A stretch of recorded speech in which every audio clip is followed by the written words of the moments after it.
রান্না বান্না শেষ করে যখন সময় থাকে তো তখন বানাই। আবার দুপুরের পর যখন মানে কাজের ফাঁকে ফাঁকে সময় পাইলে তারপর করি।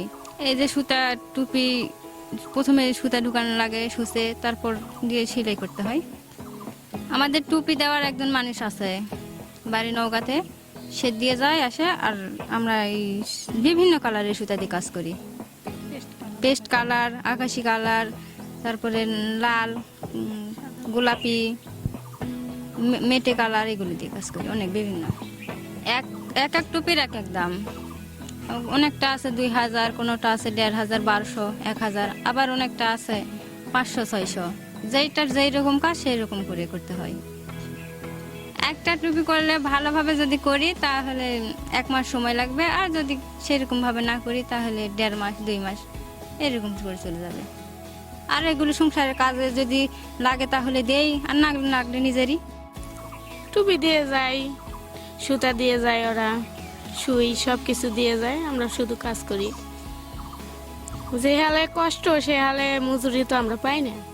কষ্ট না, একটা টুপিতে কত কষ্ট, চোখ হাত সব কিছু যায়, তা কষ্ট হিসাবে মজুরি সেই রকম পাওয়া যায় না।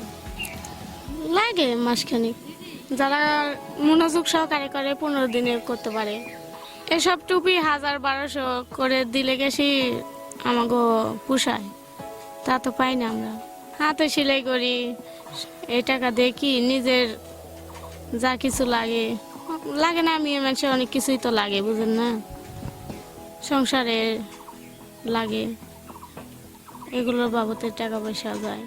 আমরা পড়াশোনার পাশাপাশি বাবা মার সাহায্যের জন্য এই কাজ করে থাকি। সরকার যদি আমাদের সহযোগিতা করতো তাহলে আমরা আমাদের বাবা মা আরও ভালোভাবে সংসারটা চালাতে পারতো এবং আমরা পড়াশোনা ভালোভাবে করতে পারতাম। কোনো লাভবান নাই, আমাদের কষ্ট সংসারের মাধ্যমে যে যত কাজ কাম আছে সংসারের, এই কাজ কাম ফেলে থুয়ে টুপি সেলাই করতে গেলে ঘাট ধরে মাথা ধরে কত কষ্ট হয়, স্বামীদের গাল খেতে হয়, ভোকানি খেতে হয়।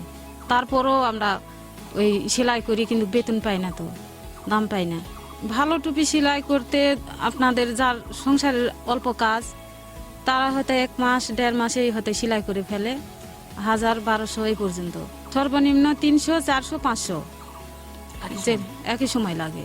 গ্রামের মাধ্যমে যদি আমরা কাজ না করতে পারি, সরকারি মাধ্যমে যদি করতে পারি, তাহলে মনে হয় বেশি আমরা উন্নতমান হতে পারতাম।